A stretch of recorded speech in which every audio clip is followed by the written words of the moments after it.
मछलियों की कहानी। एक नदी के किनारे एक बड़ा जलाशय था। जलाशय में पानी गहरा था, इसलिए उसमें कई तरह के मछलियां एवं जलीय सूक्ष्म पौधे उगते हैं। ऐसे स्थान मछलियों को बहुत रास आते हैं। उस जलाशय में भी नदी से बहुत सी मछलियां आकर रहती थी। अंडे देने के लिए तो सभी मछलियां उस जलाशय में आती थी। वह जलाशय लंबी घास व झाड़ियों द्वारा घिरा होने के कारण आसानी से नजर नहीं आता था। उसी में 3 मछलियों का झुंड रहता था। उनके स्वभाव अलग थे। उन 3 मछलियों के नाम आकाश, बीकानेर और प्रकाश था। आकाश संकट आने के लक्षण मिलते ही संकट टालने का उपाय करने में विश्वास रखती थी। विकास कहती थी कि संकट आने पर ही उससे बचने का यत्न करो। प्रकाश का सोचना था कि संकट को टालने या उससे बचने की बात बेकार है, करने कराने से कुछ नहीं होता, जो किस्मत में लिखा है वह होकर रहेगा। एक दिन शाम को मछुआरे नदी में मछलियां पकड़कर घर जा रहे थे। बहुत कम मछलियां उनके जालों में फंसी थी, अतः उनके चेहरे उदास थे। तभी उन्हें झाड़ियों के ऊपर मछलीखोर पक्षियों का झुंड जाता दिखाई दिया। सबकी चोंच में मछलियां दबी थी। वे चौंके। एक ने अनुमान लगाया, दोस्तों, लगता है झाड़ियों के पीछे नदी से जुड़ा जलाशय है, जहां इतनी सारी मछलियां पल रही हैं। मछुआरे पुलकित होकर झाड़ियों में से होकर जलाशय के तट पर आ निकले और ललचाई नजर से मछलियों को देखने लगे। एक मछुआरा बोला, आहा, इस जलाशय में तो मछलियां भरी पड़ी हैं। आज तक हमें इसका पता ही नहीं लगा, यहाँ हमें ढेर सारी मछलियां मिलेंगी। दूसरा बोला। तीसरे ने कहा, आज तो शाम घिरने वाली है, कल सुबह ही आकर यहाँ जाल डालेंगे। इस प्रकार मछुआरे दूसरे दिन का कार्यक्रम तय करके चले गए। तीनों मछलियों ने मछुआरे की बात सुन ली थी। आकाश मछली ने कहा, साथियों, तुमने मछुआरे की बात सुन ली। अब हमारा यहाँ रहना खतरे से खाली नहीं है। खतरे की सूचना हमें मिल गई है। समय रहते अपनी जान बचाने का उपाय करना चाहिए। मैं तो अभी ही इस जलाशय को छोड़कर नहर के रास्ते नदी में जा रही हूँ। उसके बाद मछुआरे सुबह आए, जाल फेंके मेरी बला से।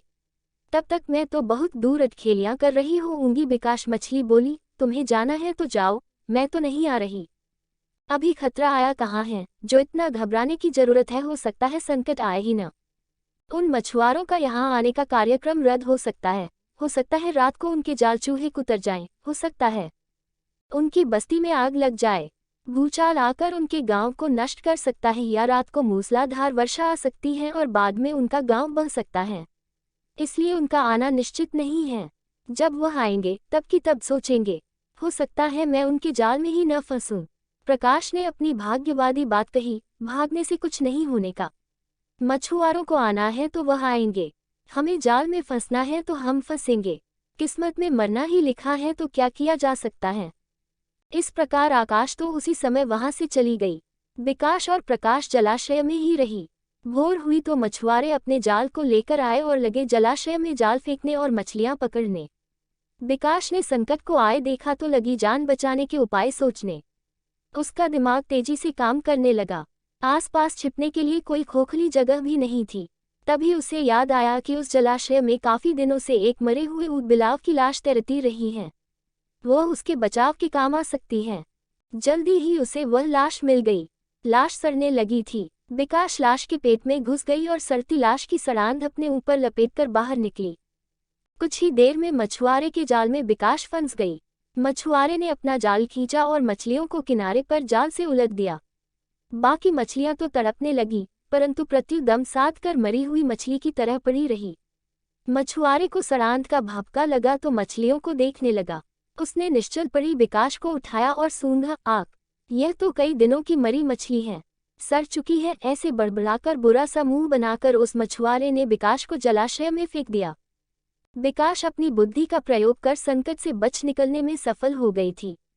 पानी में गिरते ही उसने गोता लगाया और सुरक्षित गहराई में पहुंचकर जान की खैर मनाई। प्रकाश भी दूसरे मछुआरे के जाल में फंस गई थी और एक टोकरे में डाल दी गई थी। भाग्य के भरोसे बैठी रहने वाली प्रकाश ने उसी टोकरी में अन्य मछलियों की तरह तड़प तड़प कर प्राण त्याग दिए।